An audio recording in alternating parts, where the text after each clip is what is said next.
Bienvenidas, bienvenidos, mi nombre es Marquito y esto es God the House. Siguiendo con la lectura de nuestro libro, como siempre digo, hay que comprárselo y leerlo. Vamos con el capítulo número 10 que trata sobre las clases.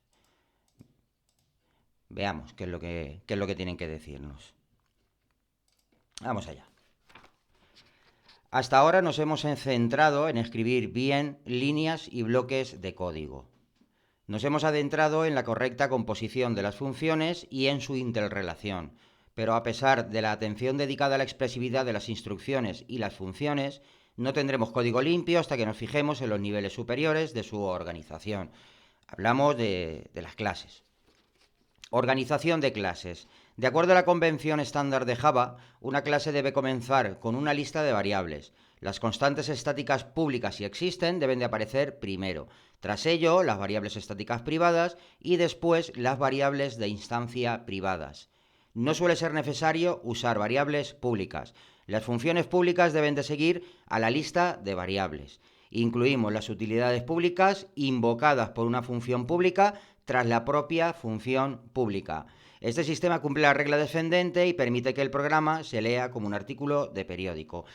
Bueno, esto es algo que ya hemos tratado, creo que era en el capítulo 6 de formato, o bueno, por ahí, que hablar un poquito de cómo organizar, ¿no? Este tipo de cositas.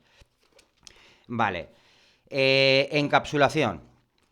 Queremos que nuestras variables y funciones de utilidad sean privadas, pero no es imprescindible. En ocasiones podemos proteger una variable o función de utilidad para que sea accesible para una prueba. Las reglas mandan. Si una regla del mismo paquete tiene que invocar una función o acceder a una variable, hacemos que tenga ámbito protected o de paquete. Sin embargo, primero veremos una forma de mantener la privacidad. La relajación de la encapsulación siempre es un último resorte. Básicamente lo que nos dicen es que hay que justificar, ¿no?, el poner una variable que no sea privada, tanto protected como pública. Las clases deben de ser de tamaño reducido. La primera regla de clases es que deben de ser de tamaño reducido. La segunda es que deben de ser de tamaño reducido y bla, bla, bla. Esto ya también lo hemos visto, ¿no? No vamos a repetir el mismo texto en el capítulo sobre las funciones, pero como sucede con las funciones, el tamaño reducido es lo principal a la hora de diseñar una clase. Y la pregunta inmediata es, ¿qué nivel de reducción, no? Con las funciones medios, el tamaño contando línea, vale. Con las funciones medidos, creo que aquí está mal escrito, pone medidos. Con las funciones medimos el tamaño contando líneas físicas. Con las clases usamos otra medida distinta, las responsabilidades, ¿no? ¿Cuántas responsabilidades tiene una clase? En el listado 10.1 muestra una clase Super Dashboard que muestra unos 70 métodos públicos. Muchos programadores estarán de acuerdo que es un tamaño excesivo. Algunos denominarían a Super Dashboard una clase Dios. Sí, es lo que, como se conocen, ¿no? Clases Dios, que hacen de todo, absolutamente. Vamos, como vemos aquí, si nos ponemos a leer un poquito algunas de las firmas, veremos que, vamos, que hace absolutamente de todo, ¿no? Lo que se llama una clase Dios. Vale, luego nos dice, ¿y si Super Dashboard solo incluyera los métodos listados en el 10.2? Pasa de este listado tan grande, ¿no?, a este listadito. Por cierto, aquí han metido otra. Vale, y dice, 5 métodos no es demasiado, ¿verdad? En este caso sí, ya que a pesar del reducido número de métodos, Super Dashboard también tiene demasiadas responsabilidades. Nos sigue diciendo que tiene demasiadas responsabilidades. Vale. El nombre de una clase debe describir las responsabilidades que desempeña. De hecho, el nombre es la primera forma para determinar el tamaño de una clase. De hecho, el nombre es lo primero en lo que nos fijamos para poder intuir, ¿no?, el tamaño de la misma. Cuanto más ambiguo sea el nombre de la clase, más probabilidades hay de que tenga demasiadas responsabilidades. Por ejemplo, los nombres de clases con palabras como processor, manager, super, suelen indicar una desafortunada acumulación de responsabilidades. También debemos de ser capaces de escribir una breve descripción de una clase en unas 25 palabras, sin usar la palabra sí, o, y, pero. Como describíamos, ¿Cómo describiríamos Super Dashboard entonces? Vale, Super Dashboard permite acceder al componente con el enfoque y nos permite controlar los números de versiones y de producto. El primer I indica que Super Dashboard tiene demasiadas responsabilidades, ¿no? Cuando dice hace esto y hace lo otro y hace lo otro o también hace esto, a eso se refiere, ¿vale? El principio de responsabilidad única. Bueno, para mí la madre del cordero, ¿no? En cuanto a confusión. Vamos a ver. El principio de responsabilidad única, SRP, indica que una clase o módulo debe de tener uno y solo un motivo para cambiar. Este principio nos indica la definición de responsabilidad y una directriz para el tamaño de la clase. La clase no debe de tener una responsabilidad. La clase debe tener solo una responsabilidad, un motivo para cambiar. La clase Super Dashboard, aparentemente reducida en el listado 10.2, tiene dos motivos para cambiar. Primero, controla información de versión que supuestamente debe actualizarse cada vez que se comercialice el software. Por otra parte, gestiona componentes de Java Swing, ¿vale? Temas de aplicaciones de escritorio.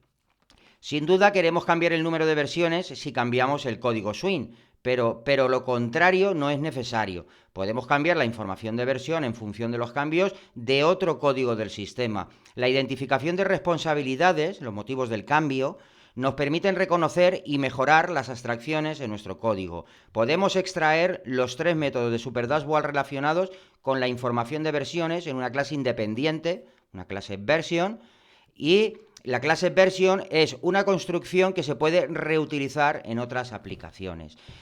Aquí lo que nos viene a decir, no me voy a meter en detallar al dedillo el SRP, ¿vale?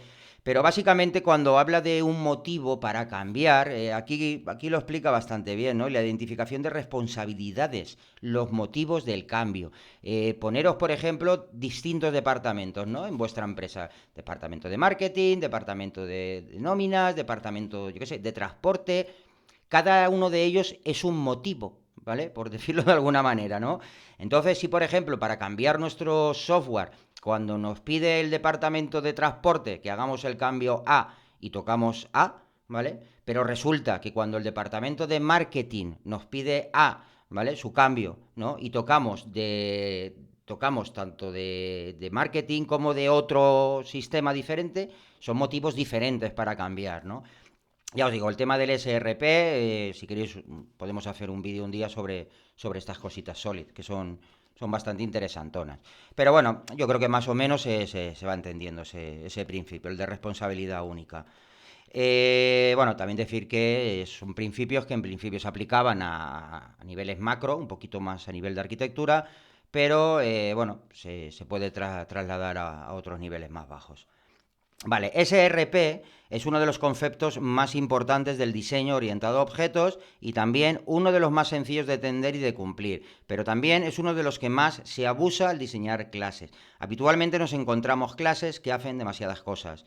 Pues no sé, dice que es el más fácil de entender y cumplir. A mí, personalmente, no me ha resultado tan fácil. Y hasta el día de hoy, vamos, que eso contando que tenga yo el conocimiento correcto de lo que entiende, de lo que se entiende por SRP, ¿no?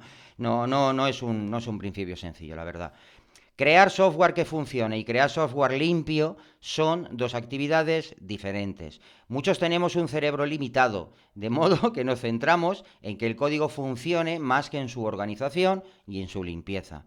Bueno, hay roles para todo. Es algo totalmente válido. Mantener objetivos separados es tan importante en nuestras actividades de programación como en nuestros programas. El problema es que muchos creemos que hemos terminado cuando el programa funciona. Sí, ahí pecamos mucho, ¿eh? No cambiamos el otro objetivo de organización y limpieza. No cambiamos, ¿vale? No cambiamos al otro objetivo de organización y limpieza, ¿no? Lo que se queja es cuando terminas de hacer una feature, un fix, lo que sea, y no basta con que funcione. Oye, párate, una vez lo has hecho, mira si puedes mejorar algo, refactorizar algo en el código y seguimos para adelante. Vale, nos da mucha pereza, ¿verdad? Muchas veces. Venga, va, sí. Vale, al mismo tiempo muchos programadores temen que un elevado número de pequeñas clases con un único propósito dificulten la comprensión del conjunto. Les preocupa que tengan que desplazarse entre clases para determinar cómo funciona un aspecto concreto. Sí, eso también se ve mucho, ¿no? Yo personalmente me siento más cómodo con más clasecitas que con menos, pero también tengo que reconocer que eso ha sido un proceso durante mi vida profesional, ¿no? Al principio me gustaba tener poquita cosa y con el tiempo pues te vas encontrando más cómodo, ¿no? Con más cositas. Sí, es gracioso, ¿no? Yo una vez me encontré hasta en un trabajo que me dijeron que contra menos clases mejor sería el programa. Tócate los huevos, pero bueno, sigamos. Vale, sin embargo, un sistema con muchas clases reducidas no tiene más elementos móviles que un sistema con algunas clases enormes. En ambos hay que entender lo mismo. La pregunta es si quiere organizar sus herramientas en cajas con muchos cajones que contengan componentes bien definidos y etiquetados, o usar varios cajones grandes en los que esté todo mezclado. Pues es una buena analogía, ¿no? Nos gusta tener más cajoncitos etiquetados o una caja grande con todo dentro. Está guay. Vale, todos los sistemas tienen una gran lógica y complejidad. El objetivo principal para gestionar dicha complejidad es organizarla para que un programador sepa dónde buscar y comprenda la complejidad directamente afectada en cada momento concreto. Por el contrario, un sistema con clases multipropósito de mayor tamaño nos obliga a buscar entre numerosos elementos que no siempre necesitamos conocer. Para reformular los puntos anteriores, diremos que los sistemas deben estar formados por muchas claves reducidas, no por algunas claves de gran tamaño. Cada clase reducida encapsula una única responsabilidad, tiene un solo motivo para cambiar y colabora con algunas otras para obtener los comportamientos deseados del sistema. Poco que añadir, ¿no? Vamos al siguiente punto, ¿no? Muy interesante. Cohesión, una de esas grandes palabras que nos habremos aburrido de escuchar, ¿verdad? Vale. Las clases deben de tener un número reducido de variables de instancia. Los métodos de una clase deben manipular una o varias de dichas variables. Por lo general, cuanto más variables manipulen un método, más cohesión tendrá una clase. Una clase en la que cada variable se usa en cada método tiene una cohesión máxima. Vale, ahora lo veremos. Por lo general no es recomendable ni posible crear este tipo de clases, pero queremos que la cohesión de nuestra clase sea elevada. Si lo logramos, significa que los métodos y variables de las clases dependen unos de otros y actúan como un todo lógico. Perfecto. Sí, totalmente de acuerdo, ¿no? Obviamente siempre se persigue la máxima cohesión y el mínimo acoplamiento, entendemos así, de forma rápida, por cohesión, la colaboración, ¿no?, entre los propios objetos del mismo módulo, del mismo componente, las propias variables y métodos de una clase, es decir, entre ellos mismos, ¿vale? No necesiten de nada externo. Y acoplamiento podemos entenderlo como una medida de fuerza entre elementos de distintos componentes, ¿no? Por ejemplo, cuando estamos usando un vendor, un API de terceros, ahí nos estamos acoplando, ¿no?, al API de terceros. No se puede evitar siempre el acoplamiento, ¿no? Lo que hay que ver es cómo hacer ese acoplamiento, ¿vale? Eh, vale, sigamos.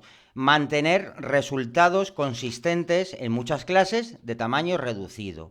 La división de grandes funciones en otras más pequeñas aumenta la proliferación de clases. Imagine una gran función con numerosas variables declaradas. Imagine que desee extraer una pequeña parte de esa función en otra independiente. Sin embargo, el código que extrae usa 4 de las variables declaradas en la función. ¿Debe pasar las 4 variables como argumento a la nueva función? En absoluto. Si ascendemos esas 4 variables a variables de instancia de la clase, podemos extraer el código sin pasar las variables. Resulta más sencillo dividir la función en pequeños fragmentos. Bueno, nos está indicando un poquito cómo se hace ese refactor. Desafortunadamente, eso significa que nuestras clases perderían cohesión, ya que acumularían más y más variables de instancia que solo existen para que otras funciones las compartan. Pero un momento, si apenas existen funciones que compartan determinadas variables, ¿no son entonces una clase con derecho propio? Por supuesto. Cuando las clases pierdan cohesión, divídelas. Obviamente, cuando una clase pierde cohesión y necesita de cosas externas a la clase, aunque sea del mismo componente, como clase pierde cohesión, ¿vale? Por tanto, dividir una gran función en otras reducidas también nos permite dividir varias clases en otras más reducidas.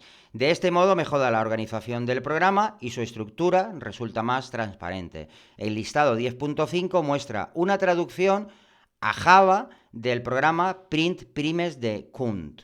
Vale.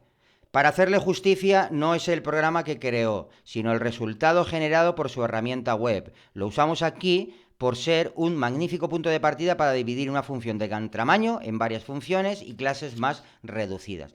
Vale, nos pone un ejemplo aquí en este listado de como si nos encontramos algo así, pues al lorito de dividirlo, ¿no? Y es este, el prim primitives. Vemos una clase con un montón de variables sin sentido, ¿no? O por lo menos a mí en principio no me dicen nada. Estas parece que tengan un poquito más de sentido.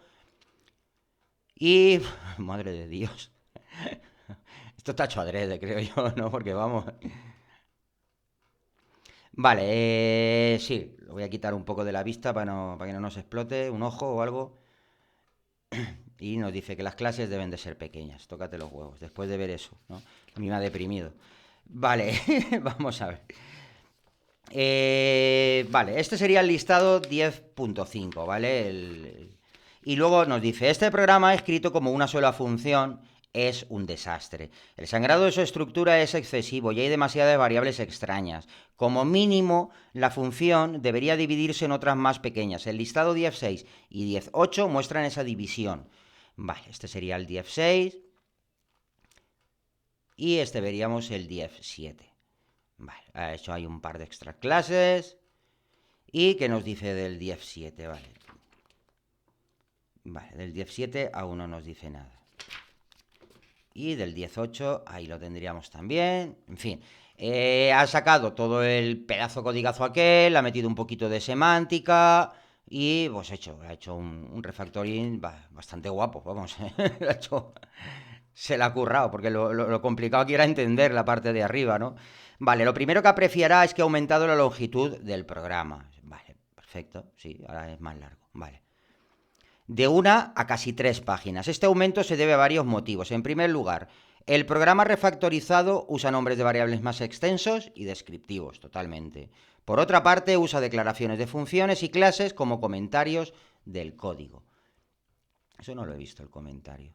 ¿Será por la 10.7 o por la 10.6?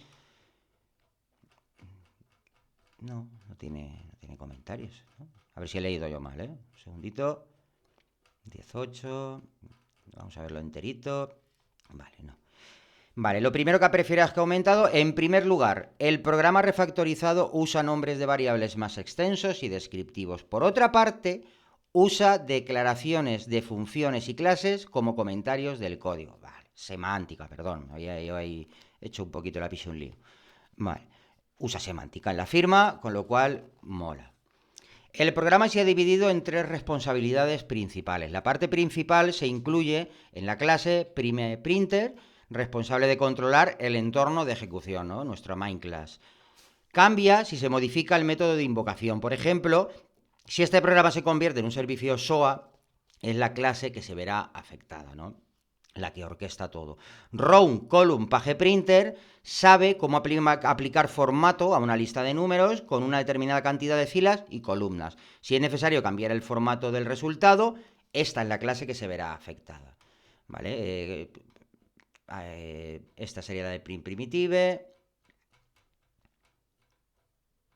Y bueno, más para arriba teníamos la otra, ¿no? La de row column page printer. Y la clase prime generator sabe cómo generar una lista de números primos. No se creará una instancia como objeto. La clase es solo un útil, un helper, en el que declarar y ocultar sus variables. Esta clase cambia si se modifica el algoritmo para calcular números primos. No hemos reescrito el programa. No hemos empezado de cero y los hemos vuelto a diseñar. En realidad, si se fija atentamente en los dos programas, verá que usan los mismos algoritmos y mecanismos. Guay, ¿no? Parece que tiene bastante lógica esa separación que ha hecho de todo esa función única en varias clases. El cambio se ha realizado creando una suite de pruebas para verificar el comportamiento preciso del primer programa, no sobre el refactoring. Tras ello, se aplican numerosos cambios mínimos de uno en uno, ¿no? Baby steps, lo que hablábamos, baby steps. Tras cada cambio, se ejecuta el programa para garantizar que el comportamiento no varía. Paso a paso, el primer programa se limpia y se transforma en el segundo. técnica de refactoring pura y dura, ¿no? Vas primero andamias con un test, el código antiguo y empiezas a iterar cambios. Uno, otro, pequeñitos, pequeñitos, pequeñitos. Y como tienes el andamiaje de los test, pues oye, no hay miedo a liarla, ¿vale? Continuemos. Teníamos pomodoros, habíamos dicho que teníamos pomodoros de 30 minutos y llevamos 20. Bueno, si se alarga unos minutitos, creo que merece la pena el dejarlo y acabar, ¿vale? Voy a darme prisa. Venga, organizar los cambios. En muchos sistemas el cambio es continuo. Cada cambio supone un riesgo de que el resto del sistema no funcione de la forma esperada. En un sistema limpio organizaremos las clases para reducir los riesgos de los cambios. La clase SQL del listado 10.9, vamos a ir poniéndolo por aquí, se usa para generar cadenas SQL de forma correcta con los métodos adecuados. Es un trabajo continuo y como tal no admite funciones SQL como instrucciones update. Cuando la clase SQL tenga que admitir una instrucción update, tendremos que abrirla para realizar modificaciones. El problema de abrir una clase es el riesgo que conlleva. Cualquier modificación puede afectar al código de la clase. Debe probarse concienzudamente. Bueno, lo que nos está diciendo aquí es que cuidadito con romper el principio de abierto-cerrado, OCP. Vale. La clase SQL debe cambiar al añadir un nuevo tipo de instrucción. También debe de cambiar cuando variemos los detalles de un tipo de instrucción concreto. Por ejemplo, si tenemos que modificar la funcionalidad de select para admitir selecciones secundarias. Estos dos motivos de cambio significan que la clase SQL incumple SRP, ¿no? El principio de responsabilidad única. También digo yo que rompe el de OCP, ¿no? Cuando tienes que añadir una nueva instrucción, como decía Update, tienes que abrir la clase, ¿no? Tienes pues eso, romper el OCP. Vale, el comportamiento de métodos privados aplicados a un pequeño subconjunto de una clase puede ser una heurística útil para detectar zonas que mejorar. Sin embargo, la verdadera razón debe ser el cambio del sistema. Si la clase SQL se considera totalmente lógica, no debemos preocuparnos por separar las responsabilidades. Si no necesitamos funcionalidad de actualización en el futuro, podemos olvidarnos de SQL. Pero si tenemos que abrir una clase, debemos corregir el diseño. Vale. ¿Y si optamos por una solución como la del listado 10.10? Vale, pasa de aquí. Aquí. Wow. Esto parece ya que, aparte que cumple bien el SRP, también el OCP, ¿no? Si tuviéramos que añadir un update, pues añadiríamos una clase nueva, ¿verdad? O eso parece. Vamos a ver. ¿Qué nos dice? Vale, los métodos públicos de la interfaz definidos de SQL en el listado 10.9 se refactorizan en sus propias variantes de clase SQL. Los métodos privados como ValueList se mueven directamente a las posiciones necesarias. El comportamiento privado se reduce a un par de clases de utilidad, Where y ColumnList. Mola. El código de cada clase se simplifica enormemente. El tiempo necesario para entender la clase se reduce al mínimo. El riesgo de que una función afecte a otra desaparece casi por completo. Desde el punto de vista de las pruebas, resulta más sencillo probar la lógica de esta solución, ya que las clases se aíslan unas de otras. Totalmente de acuerdo, ¿no? Además, cuando llegue el momento de añadir las instrucciones update, no cambia ninguna de las clases existentes. Añadimos la lógica para generar instrucciones update a una nueva subclase de SQL, update SQL. Este cambio no afecta a otro código del sistema. Eso es OCP, ¿no? Principio de abierto y cerrado. Vale, abierto a extensión, cerrado a modificación. Nuestra lógica SQL reestructurada representa lo mejor de ambos mundos. Cumple con SRP y también con otro principio clave del diseño orientado a objetos, denominado principio de abierto cerrado. Las clases deben de abrirse para su ampliación, pero deben cerrarse para su modificación. La nueva clase SQL se abre a nuevas funcionalidades mediante la creación de subclases, pero podemos realizar estos cambios y mantener cerradas las demás clases. Basta con añadir una nueva clase, update SQL. Debemos estructurar nuestros sistemas para ensuciarlos lo menos posible, cuando los actualicemos con nuevas funciones o nuevos cambios. En un sistema ideal incorporamos nuevas funcionalidades ampliándolo, no modificando el código existente. Eso es lo ideal.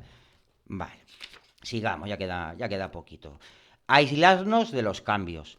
Vale. Las necesidades cambiarán y también lo hará el código. En la programación orientada a objetos aprendemos que hay clases concretas que contienen detalles de implementación, el código, y clases abstractas que solo representan conceptos. Una clase cliente que dependa de detalles concretos está en peligro si dichos detalles cambian. Podemos recurrir a interfaces y clases abstractas para aislarnos del impacto de dichos detalles.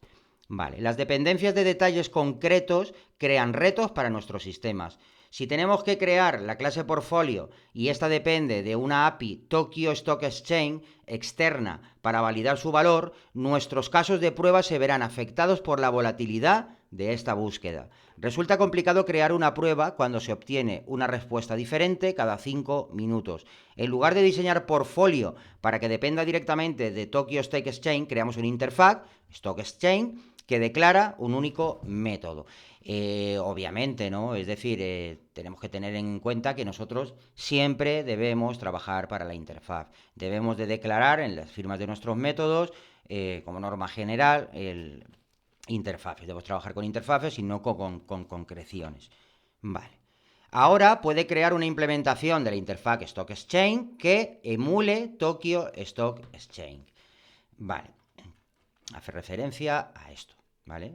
Creas una interfaz, creas una implementación y puedes tener una implementación para test que no varíe cada 5 minutos, por ejemplo, ¿vale?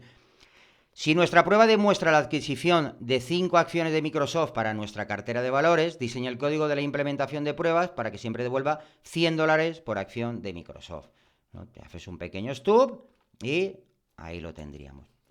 Si diseñamos un sistema para poder probarlo de esta forma, resultará más flexible y se podrá reutilizar. La ausencia de conexiones significa que los elementos del sistema se aíslan entre ellos y de otros cambios. Cohesión, lo que hablábamos antes, ¿vale? Este aislamiento hace que comprendamos mejor los elementos del sistema. Al minimizar las conexiones de esta forma, nuestras clases cumplen otro principio de diseño. DIP, ¿no? El principio de inversión de dependencia. Vale, básicamente afirma que nuestras clases deben depender de abstracciones, no de detalles concretos. En lugar de depender de los detalles de implementación de la clase Tokyo Stock Exchange, nuestra clase portfolio depende de la interfaz Stock Exchange, que representa el concepto abstracto de solicitar el precio actual de una acción. Esta abstracción aísla todos los datos concretos de la obtención de dicho precio, incluyendo de dónde se obtiene. Y esto sería este capítulo. En resumen, lo que nos viene a decir es que apliquemos Solid a grandes rasgos. Pero bueno, siempre, como digo, de cada capítulo siempre se sacan lecturas interesantes y se aprenden lecciones. Siempre está muy bien. Por eso recomiendo, lo diré en cada capítulo, comprarse el libro y leerlos. Un saludote, chao, chao.